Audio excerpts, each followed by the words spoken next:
¿Qué tal? Buenos días. En medio de las reclamaciones para limitar el crecimiento poblacional en las islas y la escasez de vivienda, ha surgido con fuerza la opción de limitar la compra de propiedades en las islas a ciudadanos no residentes o extranjeros. Tanto que la propia Comisión Europea ha salido a la palestra a advertir que eso no se puede hacer con la regulación actual de la Unión Europea. Solo razones imperiosas podrían justificar tales restricciones. Pero esas razones se aplican ya en algunos territorios.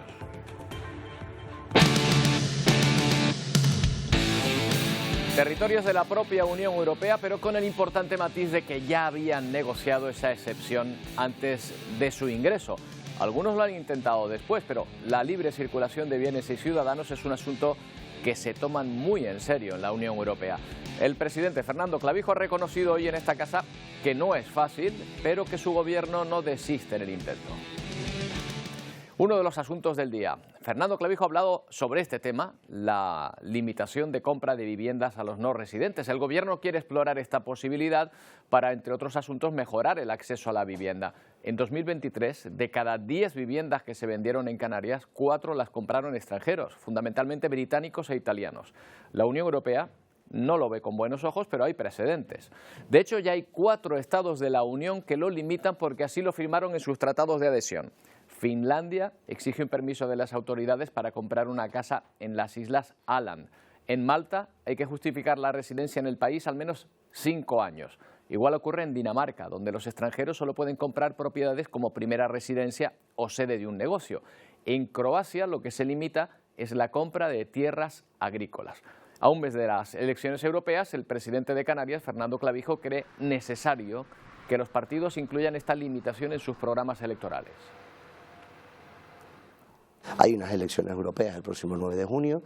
Queremos que en los programas electorales de los partidos vaya esa posibilidad de limitar la compra de extranjeros, porque al final eso es especular con el suelo público. Eso impide que los canarios podamos acceder a un precio razonable a una vivienda. Eso está haciendo que los precios de alquiler estén disparados. Ahora mismo, con el ordenamiento jurídico que hay en Europa, ¿es fácil? Claro que no es fácil. Si fuera fácil ya lo hubiésemos hecho.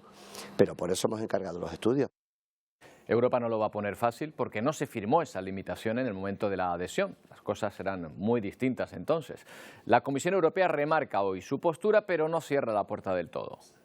Such restrictions may be justified for public policy or public security reasons.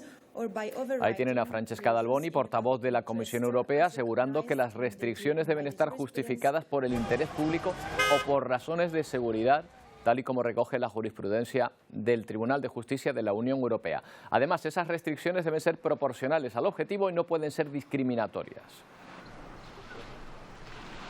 Joan David Janer Torrents es profesor titular de Derecho Internacional Público de la Universidad de las Islas Baleares. ¿Qué tal, Joan? Buenos días. Buenos días, ¿qué tal? Bueno, ¿Europa deja la puerta abierta o es la forma que tiene la Comisión de decir que no a una propuesta?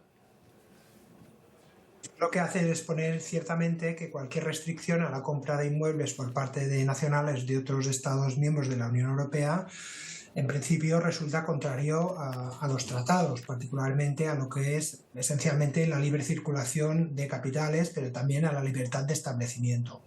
Es cierto también, como señala la Comisión, que hay una serie de excepciones que prevén los tratados, unos que están en los tratados por motivos de seguridad y orden público y otros que son básicamente de construcción de jurisprudencial, que es lo que se ha señalado por razones imperiosas de interés general.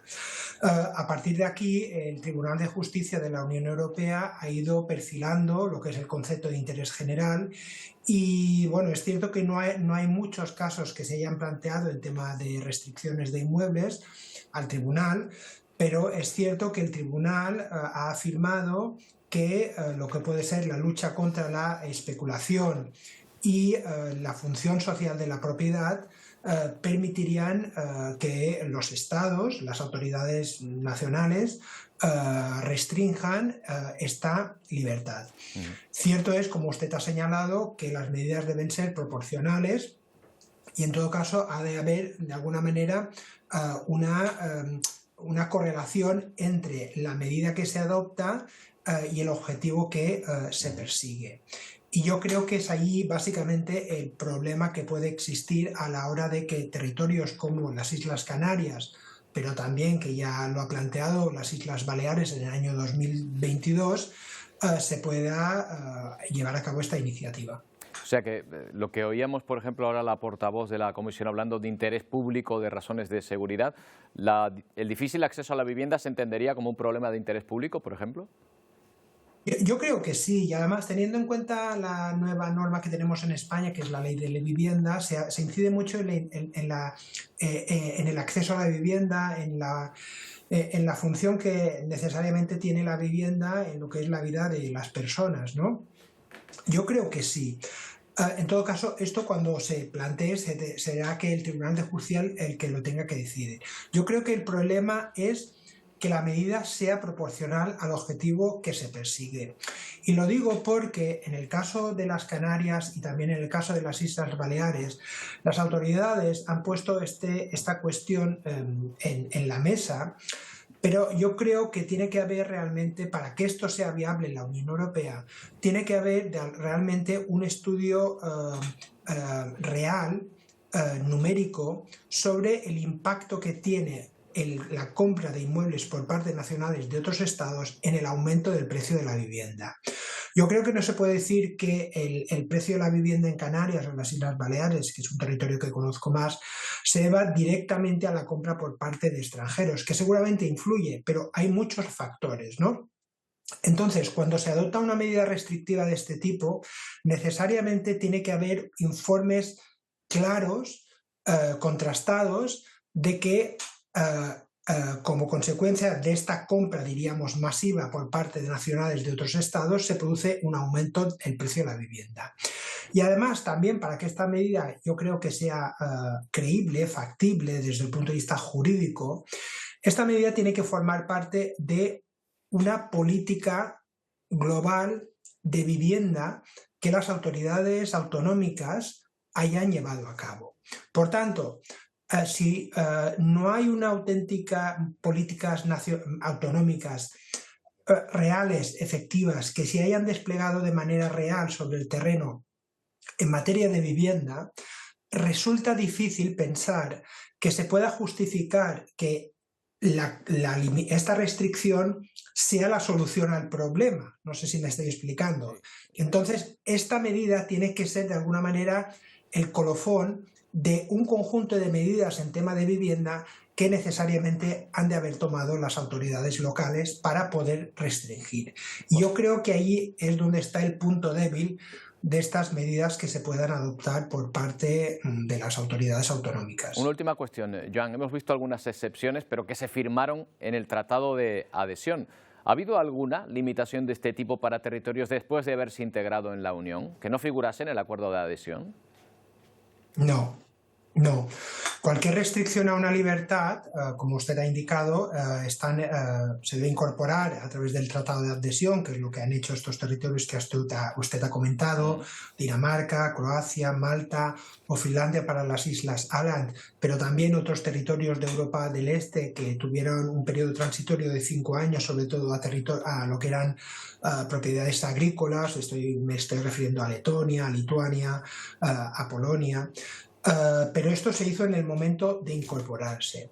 Evidentemente, cuando España se incorporó en el año 86, España no lo hizo, y yo creo que realmente nadie podía pensar que el tema del acceso a la vivienda adquiriese este carácter tan dramático, diríamos, y que consecuencia de alguna manera de los flujos de capitales y también evidentemente del hecho de que tenemos el euro y de que el nivel de vida en otros países, el poder adquisitivo es más alto, que todo esto pudiera tener un impacto tan negativo en la población local.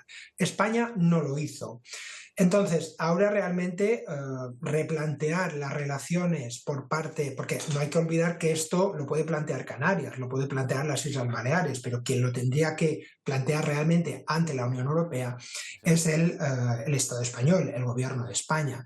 Entonces, esto es muy complicado de renegociar. Y, evidentemente este planteamiento, la excepción insular que puedan plantear Canarias o las Islas Baleares por el tema, porque son territorios limitados, son territorios insulares, yo creo que es muy complicado que se lleve a cabo, y sobre todo yo creo que lo que es importante es también que el Estado central recoja esta sensibilidad y esta problemática y asuma claramente que hay un problema. Seríamos los primeros, por lo que estoy viendo en todo caso. Joan, gracias por su atención. Buenos días. A usted, buenos días. Bueno, y noticia que se está produciendo en estos momentos. Desde primera hora de la mañana, la Policía Judicial registra la sede del Servicio Canario de Salud por el llamado caso Mascarillas.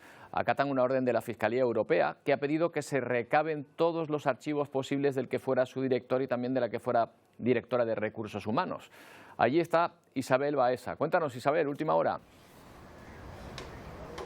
Última hora, Roberto, porque como decías bien, un equipo de la Policía Judicial lleva aquí en la sede del Servicio Canario de Salud de Las Palmas de Gran Canaria desde primera hora. Investigan cualquier tipo de correo o documento electrónico que sea relativo al exdirector del Servicio Canario de Salud, Conrado Domínguez, y a la exdirectora de Recursos Económicos de la entidad, Ana María Pérez.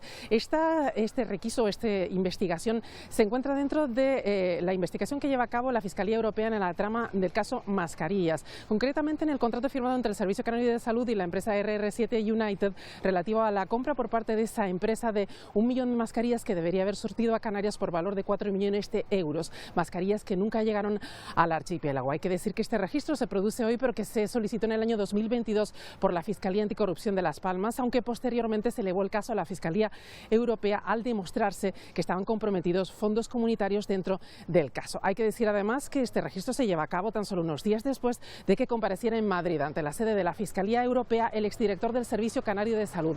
Conrado Domínguez, el pasado lunes se acogió su derecho a no declarar al no tener toda la documentación relativa al caso. Domínguez se encuentra imputado por tráfico de influencias y prevaricación administrativa. Este es un asunto que viene del gobierno anterior, del Pacto de las Flores, del Partido Socialista en concreto.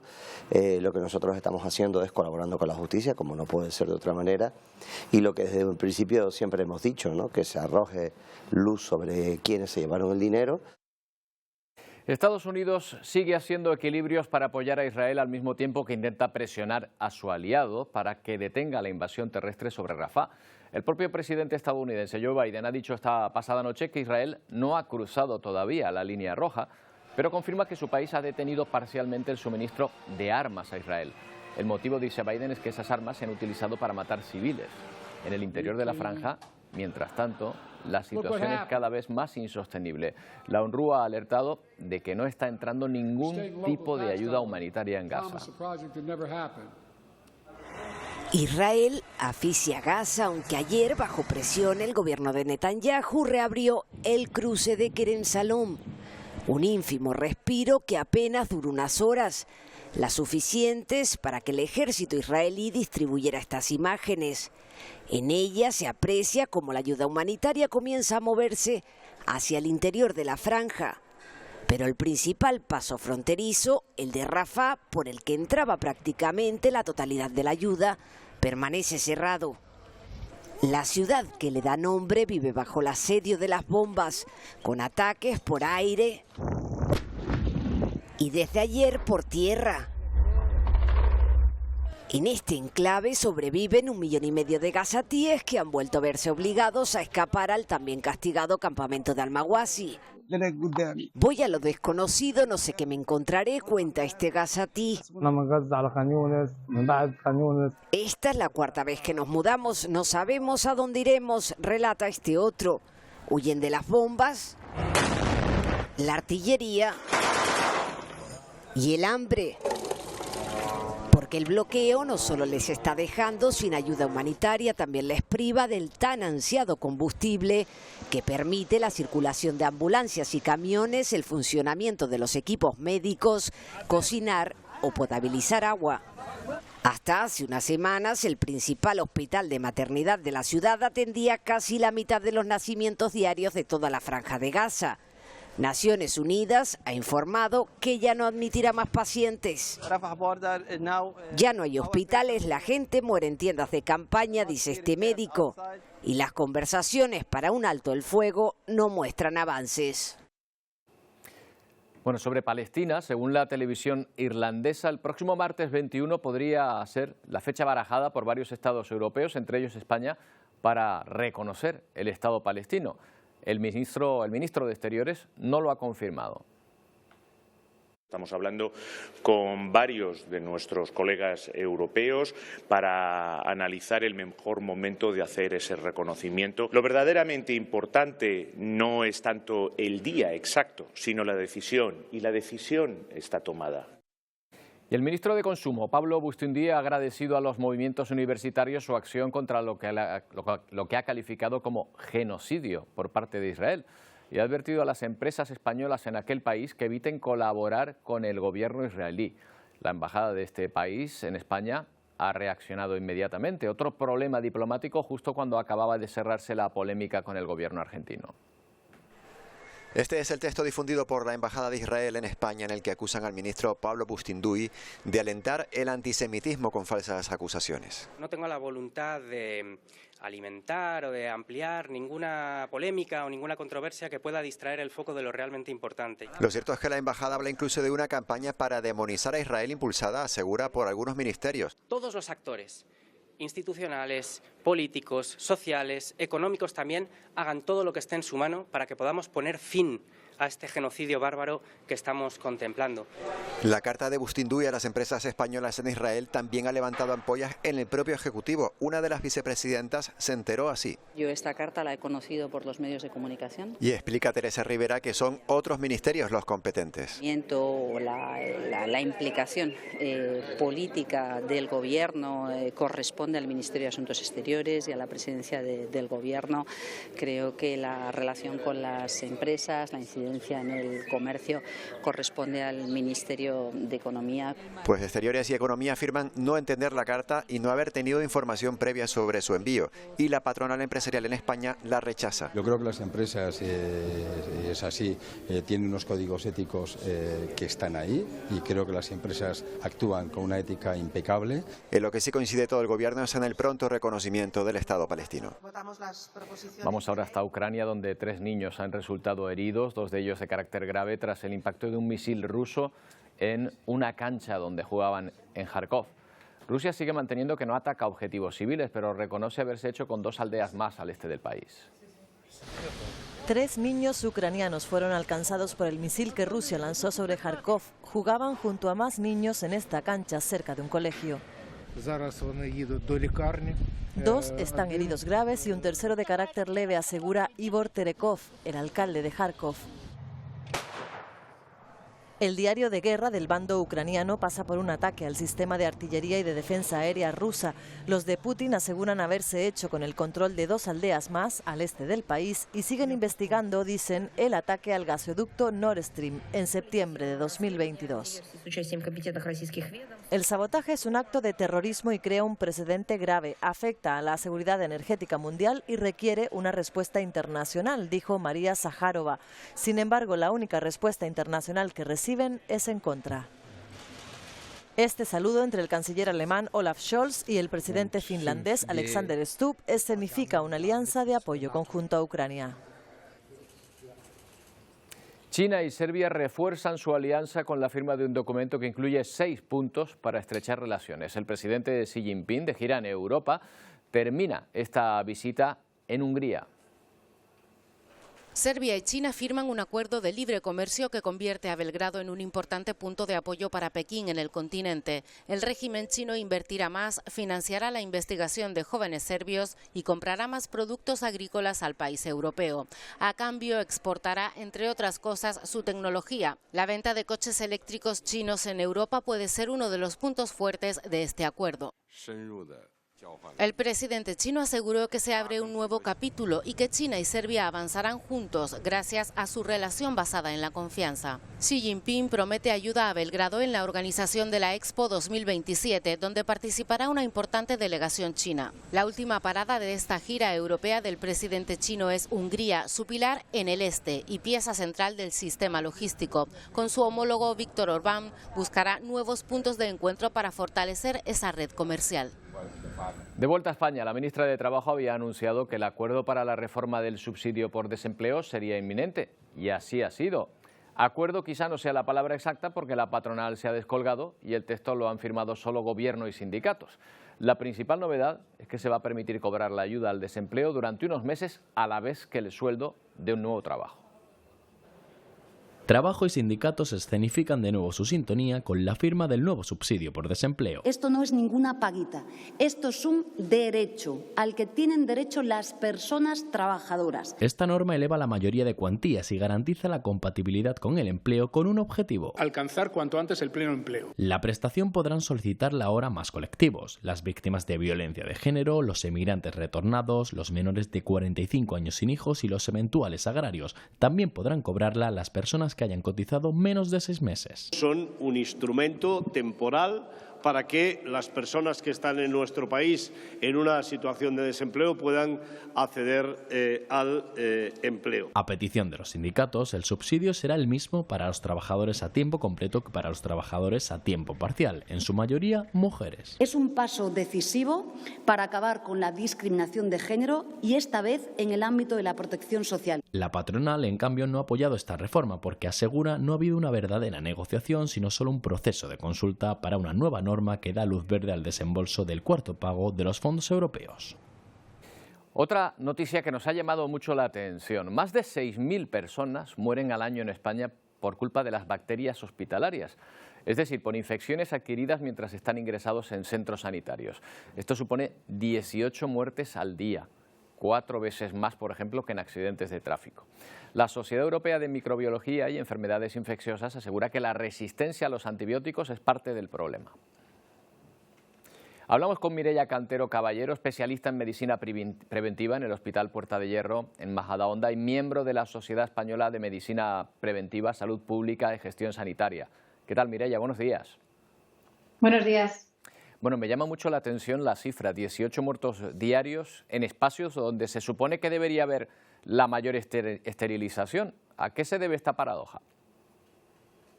Bueno, no es ninguna paradoja. La atención sanitaria supone un riesgo importante de infecciones. Tenemos que trabajar para que estas infecciones cada vez sean menos, pero es una complicación inherente a la atención. De hecho, la buena noticia es que más del 50% de estas infecciones podrían ser prevenibles, pero hay otras que desgraciadamente no lo son. De hecho, cada vez la atención sanitaria ha evolucionado muchísimo en los últimos años y atendemos pacientes muy, muy complejos, se dan tratamientos antes que eran impensables, son procedimientos muy invasivos y en ocasiones pues el hecho de someterse a esos tratamientos, y precisamente generalmente se atiende cada vez pacientes más vulnerables, implica un riesgo de infección. Entiendo. Sin embargo, en España somos de los países europeos que tenemos un porcentaje de infecciones relacionadas con la asistencia sanitaria más alta y es por esto por lo que tenemos que trabajar en mejorar la prevención y control de infecciones. Entiendo que estos microorganismos llegan a los hospitales a través de los propios pacientes, imagino, y luego a lo mejor allí es donde se hacen resistentes, ¿es así? Bueno, existen, digamos, los microorganismos que están implicados en las infecciones relacionadas con la asistencia sanitaria tienen distintas fuentes o focos de origen, ¿no?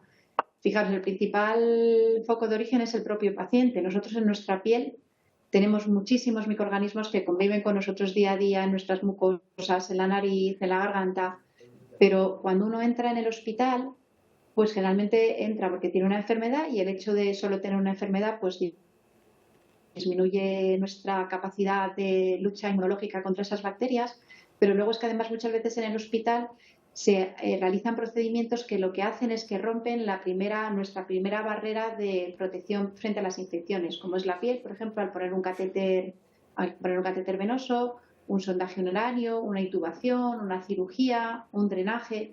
Todos esos son puertas de entrada que facilitan la entrada de microorganismos. Por eso en estos casos es tan importante la asepsia de la piel antes de realizar estos procedimientos. Otro de los orígenes de estos microorganismos podemos ser los propios profesionales sanitarios que vamos de un paciente a otro. Y otro origen también nada desdeñable es el medio ambiente. Por eso en los hospitales se hace tanto hincapié en la limpieza y desinfección tanto del material como limpieza general, y existen también unos programas específicos a tener en cuenta para prevenir las infecciones relacionadas con el agua. Claro, yo imagino, Mireia, que habrá unos protocolos muy estrictos de limpieza y esterilización. ¿Qué más se puede hacer en los hospitales para evitar este tipo de infecciones? Todos los hospitales tienen sus protocolos de prevención y control de infecciones, pero tenemos que hacerlo mucho mejor. A veces por las prisas, por la carga de trabajo, por la estructura, porque el material no está puesto de la mejor forma o porque también somos personas y no siempre hacemos todas las cosas 100% bien, pues se producen estas infecciones que algunas de ellas, como digo, muchas de ellas podrían ser evitadas. De todas estas infecciones relacionadas con la asistencia sanitaria, hay una parte de ellas que sí que pueden ser por bacterias que llamamos multiresistentes, en las que el problema de estas infecciones es que agotamos nuestro arsenal terapéutico para tratarlas. Entonces sí que hay una parte de ellas que vendría a ser como 1 de cada 10 infecciones o 1 de cada 5 microorganismos que podemos identificar en estas infecciones son por bacterias multiresistentes. ¿Por qué tenemos bacterias multiresistentes? Especialmente en los hospitales, porque los pacientes están sometidos a mucho tratamiento antibiótico y eso hace que nuestra propia flora disminuya y eso le da margen a otras bacterias a crecer mucho más y de alguna forma estas bacterias pues se seleccionan simplemente a veces por el tratamiento antibiótico que recibimos. Por eso es tan importante el que los tratamientos antibióticos se den durante el tiempo adecuado, en el momento adecuado y solo si son necesarios, tanto en los hospitales como en la comunidad, porque el mal uso de antibióticos es uno de los principales factores para que estén aumentando tanto las bacterias multiresistentes. Pues doctora Cantero, nos lo ha explicado perfectamente. Muchas gracias por habernos atendido, por su tiempo. Buenos días. Muchas gracias a vosotros. Un saludo. Bueno, pues esto en cuanto a esas bacterias multiresistentes en los hospitales, pero dentro de un momento hablamos de otro asunto, de nuestra forma de hablar, el habla canaria, que va a recibir un nuevo impulso desde aquí, desde Radio Televisión Canaria, a través de la iniciativa de Lavadora de Textos. Bienvenidos y bienvenidas a La Hora de Textos, un espacio en el que dedicaremos unos minutos en conocer un poquito mejor nuestro idioma, el español. ¿Quién no ha oído alguna vez frases como en la plaza habían muchas personas? Ese habían es incorrecto, bueno, pues lo adecuado es decir. Pretende esta iniciativa que conozcamos y usemos mejor nuestra forma de hablar, con especial atención al habla canaria, al español que hablamos aquí en las islas. Enseguida volvemos con este asunto. Yo tenía en el hierro.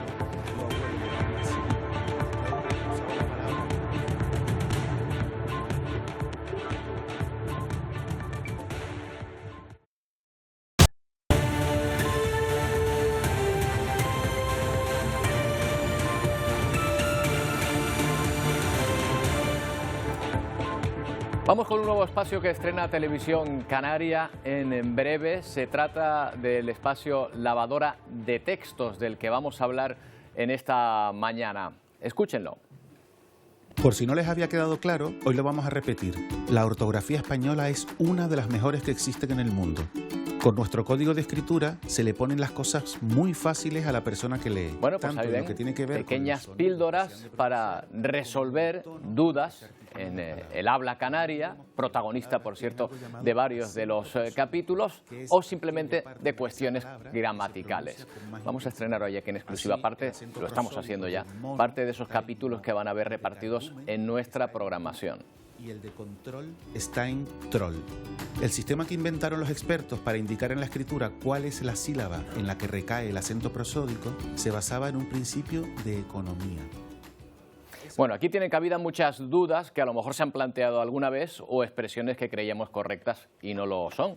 Nos invitan las personas implicadas en este proyecto. Ramón Alemán es periodista, asesor lingüístico, creador de Lavadora de Textos. ¿Qué tal, Ramón? Muy bien. Buenos días. Cualquiera, mándate un mensaje de texto, ¿eh? Nada, igual.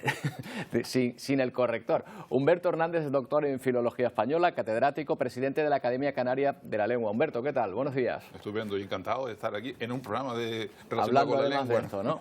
Y también está con nosotros María Méndez, administradora general de Radio Televisión Canaria. ¿Qué tal, María? Buenos días. Hola, muy buenos días. Bueno, pues aquí habemos 4 personas. Ramón, el uso del verbo haber, yo me imagino que eso requiere un programa solo, ¿no? Para hay una de las píldoras, como las hemos llamado, ahora Humberto nos dará la definición específica de píldora para este caso, sobre el uso incorrecto del verbo haber como personal, cuando debería haber impersonal. Pero hay que decir que este uso que es incorrecto, por ejemplo, habían 3 personas en la plaza, este uso que a nosotros nos parece anormal, ¿verdad, Humberto? En América Latina, en América, concretamente en la zona andina, es tan normal que lo que les suena raro es lo otro. O sea, que ya veremos o no veremos, yo no lo veré, dentro de 100 años, qué es lo que dicen las futuras gramáticas sobre ese uso que nos resulta tan anómalo. Bueno, pues mire, ya les hemos resuelto una duda. La verdad es que, María, en una televisión pública parece el lugar ideal, ¿no?, para un programa como este. Yo creo que sí, que es trasladar la importancia que tienen las imágenes en una televisión, pero también la palabra, ¿no?, los contenidos, y en un medio audiovisual como es la radiotelevisión pública, en el que los contenidos canarios y el habla canaria están en el centro de toda nuestra actividad, pues creemos fundamental pues poder llevar a cabo, poder trasladar estas dudas, hacerlo además con rigor, pero también con pedagogía y, ¿por qué no?, con cierto humor, cómo hablar mejor, cómo escribir mejor, cómo comunicarnos, es central de nuestra actividad mejor, ¿no? Humberto, en alguna ocasión te he oído precisamente hablar de la importancia de que los medios públicos apoyen este tipo de iniciativas, en concreto Sí, con el habla canaria. aparte de la cuestión legal, ¿no?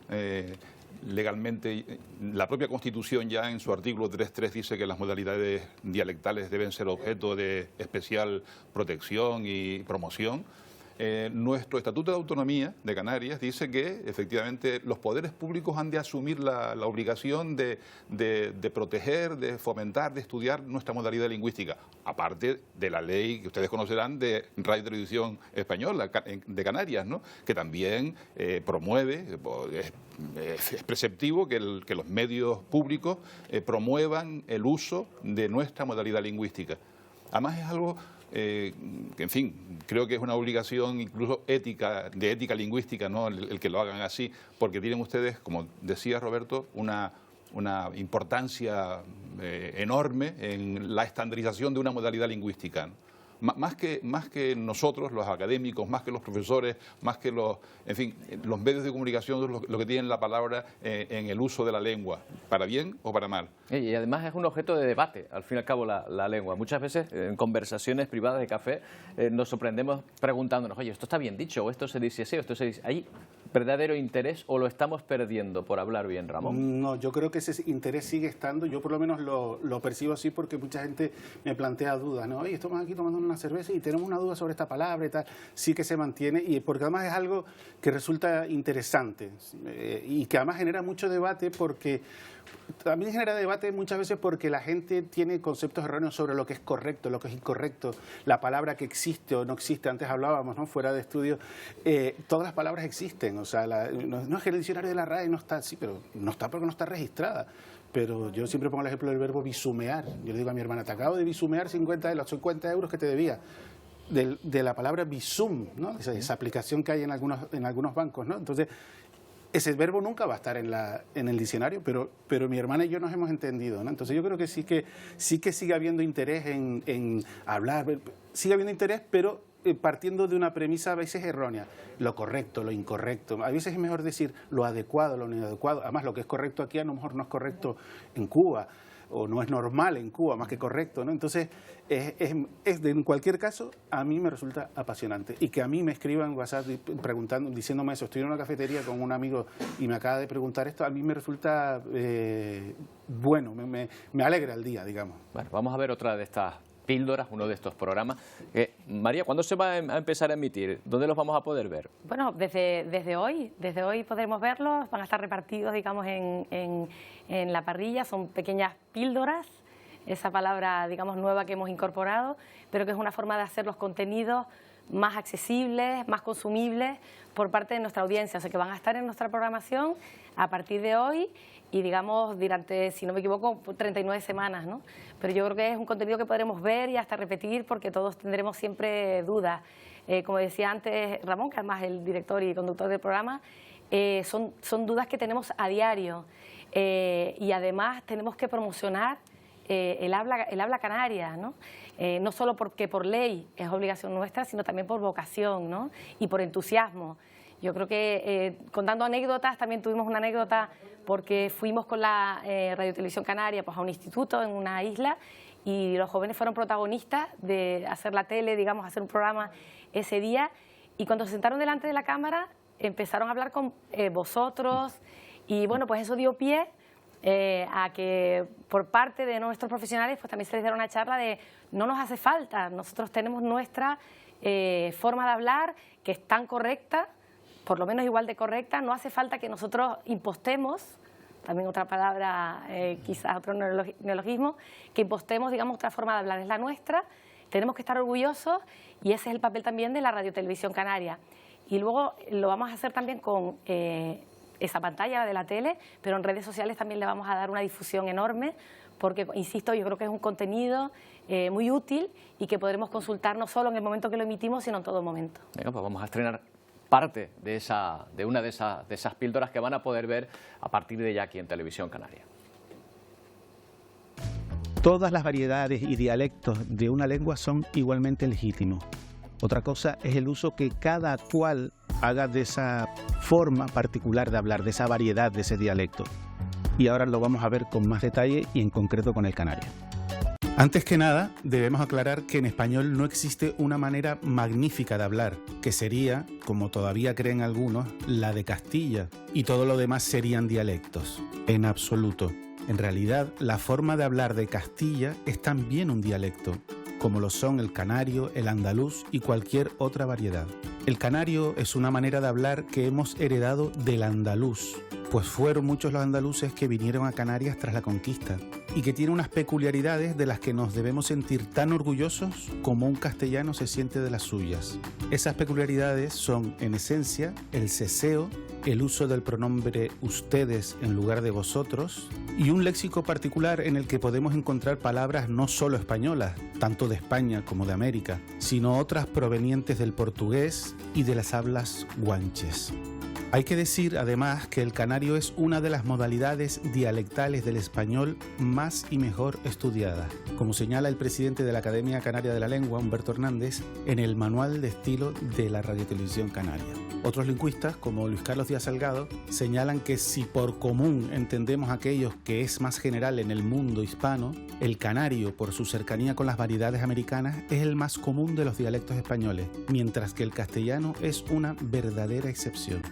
Pero si esto fuera poco, veamos hasta qué punto el canario tiene una identidad clara dentro del mundo hispánico. Resulta que los lingüistas dividen... Bueno, pues ahí está, parte de ese capítulo. Se decía en mis tiempos que cada vez que un canario decía vosotros se moría un baifito, como para decir que nos gustaba, pero a mí me da la sensación de que estamos perdiendo parte del habla canaria y ese es un ejemplo. Yo oigo a los niños, ahí están mis hijos también, que cada vez emplean, por ejemplo, más el vosotros, más que el ustedes, ¿no? Sí, esa es una cuestión que ha generado, por nombrar una palabra, ¿no? Sí, mucho debate, incluso en el seno de la academia, ¿no? Pero yo he comprobado que efectivamente hay un momento en el desarrollo lingüístico de los jóvenes que impostan nuestra modalidad, como decía María, imitan el español de los medios, de las redes sociales, por ejemplo, ¿no? Ahora bien, bueno, yo lo digo por mis propios hijos, ¿no? Alguna vez mi hijo llegó siendo un adolescente y me dijo, papá, hoy no vais al cine. Y le digo, ¿qué has dicho, muchacho? Entonces el otro día le dije, Alberto, ¿tú usabas el vosotros? Dice, papi, si yo cada vez que oigo el vosotros se muere un baifo. Me decía eso, ¿no? O sea que cuando ya actúan de forma espontánea, ya adoptan nuestro estándar, que es el vosotros cantan, ustedes van, no vosotros vais, ¿eh? O sea que creo que es un momento en el desarrollo lingüístico de los jóvenes que esta actitud imitativa en relación con esta modalidad lingüística que es el castellano, que se ha impuesto como modelo de todo el español. Eso es una buena observación, porque contra eso tenemos que luchar nosotros, ustedes, los comunicadores, los profesores, porque incluso todavía hoy en los libros de texto se sigue exponiendo la modalidad castellana, la del vosotros vais, como el modelo culto, el modelo prestigioso del español, y eso es absolutamente falso. El otro día estaba leyendo un libro de texto que está hoy vigente y se decía que el español de Canarias era una modalidad lingüística que se caracterizaba por no distinguir la S de la Z. No, perdón, nosotros no distinguimos, es que no tenemos la Z, eso es otra forma de ver el asunto, ¿no? Luego, por supuesto, que no sabíamos, que no usábamos el vosotros, sino el ustedes.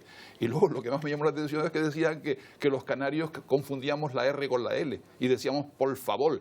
Eso está en el libro de texto, ¿eh? Y más adelante, y por supuesto, los canarios no pronuncian la che y dicen muyayo en lugar de muchacho. O sea que el libro de texto está promoviendo esos falsos, en fin, errores que se nos están colando como característicos de nuestra modalidad. Como decía Ramón antes, nuestra modalidad es recuerdo las palabras de García Márquez en varias de sus novelas, ¿no? Hablaba con la modalidad magnífica de los canarios, el acento magnífico, o sea que valoraba magníficamente, estupendamente nuestra modalidad lingüística. No lo hacemos mejor ni peor que ninguna otra modalidad. Para ir terminando, Ramón, lo que pasa es que también las influencias ahora son mayores, ¿no? Porque ahí están las redes, estábamos hablando de YouTube, de los youtubers, de los influencers, ya no solo la televisión, o sea que claro, que ahí también hay una presión respecto a eso, no solo por el habla canaria, sino por muchísimas palabras que vamos incorporando y a lo mejor no en su uso correcto, ¿no? Sí, yo creo que hay en el panorama de la lengua actual, creo que hay dos influencias, por lo menos en el caso de España y de las Islas Canarias concretamente, hay dos influencias desde mi punto de vista, no sé si Humberto estará de acuerdo. Una es la irrupción como un elefante en una cacharrería de Internet y todos sus subproductos como las redes sociales. Y otra cuestión que es anterior a Internet es la relajación en la exigencia de los modelos educativos, en el sistema educativo. Tú y yo mismo hablábamos antes, fuera del estudio, de que cuando éramos pequeños, el otro día, era un drama tener 1 o 2 faltas de ortografía en un examen. Eso ahora es que ni el propio sistema, ni el propio currículo lo tiene muy en cuenta. O sea, eso es como que no es demasiado importante. Y Humberto decía el otro día en un artículo, uno de los magníficos artículos que él publica en la prensa local, decía que un alumno suyo de periodismo le decía, pero es que yo no he venido aquí a aprender de la lengua, sino a ser periodista. Bueno, pero es que el periodismo, la principal herramienta, es como si dices, quiero ser fontanero, pero a mí no me interesan las llaves inglesas, ¿no? Bueno, a ver, si quieres ser periodista, tienes que amar la lengua, tu lengua, ¿no? Bueno, pues ahí está, ese nuevo espacio. Había 39 capítulos, a mí se me han ocurrido 2 o 3 más ahora sobre la marcha. Seguro que habrá más, ¿no? Pero yo creo que si ponen en valor la riqueza también, nuestras influencias. Y luego yo quería decir que, y quizás discrepo un poco porque ahora, con la pujanza que están teniendo las producciones audiovisuales, actores, actrices canarios, yo creo que está de moda hablar con el acento canario y hablar desde Canarias también pues al resto del mundo hispanohablante, o sea que creo que podemos ser optimistas. Muy bien, pues ahí está, ese inicio del programa. Gracias por habernos acompañado a los 3. Buenos días. Y saludamos también a nuestros compañeros de Ponte al Día que están a punto de llegar. Wendy, Pedro, cuéntenos qué tienen para esta mañana previsto. ¿Qué tal, Roberto? Muy buenos días. Todo listo ya para comenzar enseguida Ponte al Día y, como es habitual, recogiendo también las denuncias que ustedes nos hacen llegar a nuestro programa. Hoy vamos a hablar de problemas de accesibilidad, en concreto en 2 lugares, en parques infantiles y también en iglesias, en concreto también en la isla de Tenerife. Nos han llegado varias reclamaciones en este sentido y hoy nosotros las vamos a poner sobre la mesa. Y por supuesto, esta semana que tenemos una cita importantísima este sábado 11 de mayo porque se celebra el Festival de Eurovisión y nosotros estamos muy pendientes de nuestros representantes. Nebulosa con la canción Zorra, que por cierto tiene sello canario, director artístico Israel Reyes, con el que vamos a hablar en el día de hoy. Bueno, y sin más rodeos les hago una pregunta. ¿Qué es para ustedes la felicidad? ¿Qué les hace felices? Vayan reflexionando porque vamos a hablar de todo ello en nuestra sección de psicología. Tan solo les voy a avanzar que la felicidad en la mayoría de los casos no se encuentra en lugares o en cumplir sueños o metas, sino más bien en disfrutar del proceso y de los pequeños momentos. Importantísimo. Y con otro tono también vamos a hablar de otro tema de actualidad. Canarias se encuentra entre las 4 regiones con más prostitución de toda España. Vamos a poner datos sobre la mesa, testimonios y, por supuesto, vamos a hablar de las iniciativas para erradicar este problema que desgraciadamente tiene perfil de mujer. Estos son solo algunos de los ingredientes de nuestro menú de hoy que, como saben, pues comienza en tan solo unos minutos aquí en Ponte al Día. Hasta ahora. Hasta ahora. Ahora, compañeros, vamos ya con la previsión del tiempo. Ayer ya advertíamos que iba a ser calor, pero la verdad, Emilia, es que los veranos cada vez empezamos a sentirlos antes, ¿eh? Preguntaban ahora los compañeros qué es la felicidad. Pues no encontrar tanto calor en mayo podría ser un deseo, ¿verdad? Pero a veces los deseos no se cumplen. Vamos con la previsión del tiempo porque efectivamente tenemos calor, aunque eso sí, tiene las horas contadas. De momento, ayer ya teníamos valores por encima de los 30 grados, los hemos recopilado de 32,6 en Tasarte, en la aldea, en la isla de Gran Canaria, 32 en San Cristóbal de la Laguna, también por encima de 30 en La Dama, en Vallehermoso, muy cerquita de esos 30 en la Dehesa, en el Pinar, 28,1 en El Paso, en la isla de La Palma, más de 30 en Tiscamanita, también en Fuerteventura o en Tías, en Lanzarote, y la isla más fresquita ayer sigue siendo La Graciosa, con esos 24 grados. Bueno, a partir de esta noche esas temperaturas tienden a descender, aunque eso sí, de forma progresiva, no lo vamos a notar de hoy para mañana.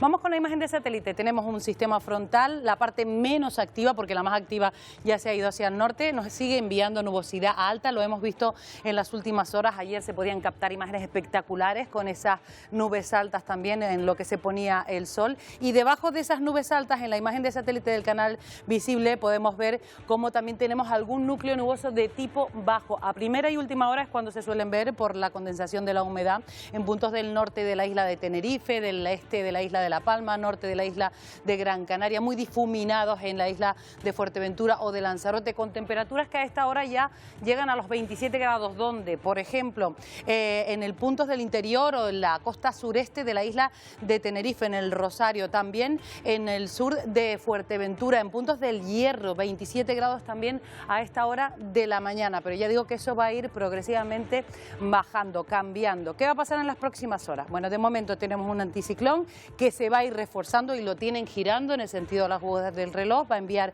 viento del norte primero y luego de nordeste, y va a hacer que desciendan las temperaturas, no se va a notar mucho, va a ser un descenso ligero. ¿Cuál va a ser el protagonista en las próximas horas? Pues el viento, precisamente, porque el viento se va a intensificar. Fíjense, generalmente el alisio se intensifica en el noroeste y en el sureste, son los extremos de aceleración, en puntos del interior de las islas, pero si se fijan, mañana por la tarde-noche ya se extienden incluso a puntos del interior de Fuerteventura, de Lanzarote e incluso de La Gomera y del Hierro. Así que durante la jornada de mañana viernes y también el sábado, especialmente por la tarde, notaremos que el viento se intensifica con rachas que podrían llegar a los 70 kilómetros por hora. Eso sería mañana por la tarde y el sábado. De momento, la previsión para mañana viernes, pues cabe destacar esa nubosidad alta que todavía va a quedar por la mañana, entrando por el oeste y saliendo por el este, y ya mañana empiezan a verse grandes claros. Ya era hora, con nubosidad de tipo bajo, sobre todo en el norte de La Palma, en el norte de las islas más montañosas en general, y algún intervalo nuboso en la cara noroeste de la isla de Fuerteventura, en torno a los 700 metros de altitud, porque la humedad todavía no va a ir creciendo demasiado. El viento, como digo, del nordeste moderado, con rachas intensas en el interior y en los extremos donde se acelera. Temperaturas, fíjense, más normales, 24, 25 grados durante la jornada de mañana viernes, puntualmente en zonas del sur e interior de Tenerife, Gran Canaria, podrían llegar a los 27, y situación marítima que empieza a complicarse por el norte, fuerte marejada en las costas del norte y marejadilla con áreas de marejada en las costas del sur. Así que de momento, bueno, pues parece que este calor durante el fin de semana se va a ir y vamos a poder disfrutar de temperaturas pues bastante más primaverales. Bueno, también la primavera es esto, Emilia, de repente calor, de repente lluvia. Altibajos, ¿no? Altibajos. Está frío, esto es así, la primavera. En fin, gracias, Emilia, será hasta mañana. Bolivia celebra el Año Internacional de los Camélidos. Ya saben, esto incluye a las llamas, a las alpacas, las vicuñas, los guanacos, no solo los camellos. De entre todos ellos, los que más abundan en esta zona son las llamas. El objetivo del festival es impulsar una industria que sustenta a 80.000 familias en aquel país andino. ¿Y cómo se llama la llama? Bueno, pues así terminamos. Volvemos mañana a partir de las 11 en una nueva edición de Atlántico Noticias. ¡Feliz día!